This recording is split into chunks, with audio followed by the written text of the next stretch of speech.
டாடா டிகாரோட XE base variant. உள்ள ஏறி இறங்குறதுக்கு வந்து கொஞ்சம் மெதுவாக தான் ஏறி இறங்கணும். ஏறுறதுக்கு கொஞ்சம் மெதுவாக, அவசரப்பட முடியாது. அவசரமெல்லாம் ஏறி இறங்கணும். ரெண்டாவது உள்ளே போய் உட்காந்தா கால் நீட்டுறதுக்கெலாம் நல்லா வரும்.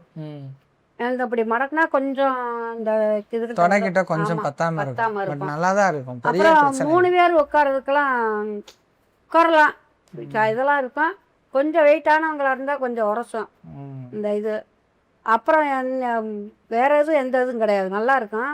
ரெக்ளைன்டு சீட் கொடுத்துக்கிறதுனால கொஞ்சம் நல்லா சாஞ்சி கம்ஃபர்டபுளாக உட்கார மாதிரி இருக்கு.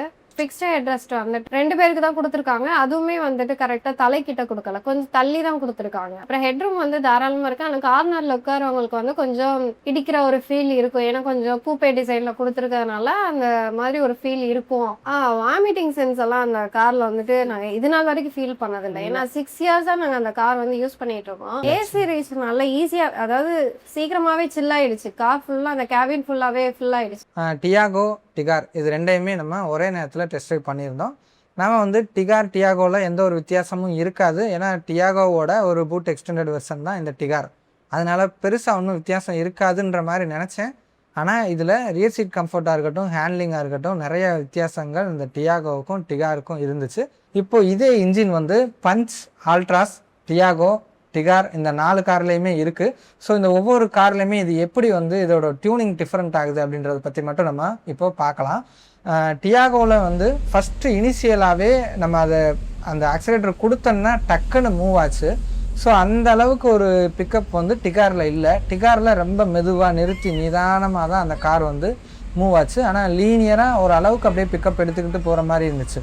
பஞ்சில் பார்த்தோம்னா அதோட டியூனிங் இப்போ வந்த ஃபேஸ் லிஃப்ட்டில் நல்லாவே டியூன் பண்ணி கொடுத்துருக்காங்க. பழைய பஞ்சில் எல்லாம் பேரில் மட்டும்தான் பஞ்ச் இருக்குது, காரில் பஞ்ச் இல்லைன்னு அந்த மாதிரி தான் இருந்துச்சு. பட் ஆல்ட்ராஸில் இன்னுமே அப்படிதான் இருக்குது ஓரளவுக்கு. ஏன்னா அந்த கார் இன்னுமே நல்ல வெயிட்டு. அதை கம்பேர் பண்ணுறப்போ அதை விட டியாகோவில் பெஸ்ட்டாக இருந்துச்சு. ஆனால் இந்த டிகாரில் வந்து மற்ற எல்லா காரையும் கம்பேர் பண்ணுறப்போ இன்னுமே ரொம்ப ரொம்ப லீனியராக தான் இருந்துச்சு.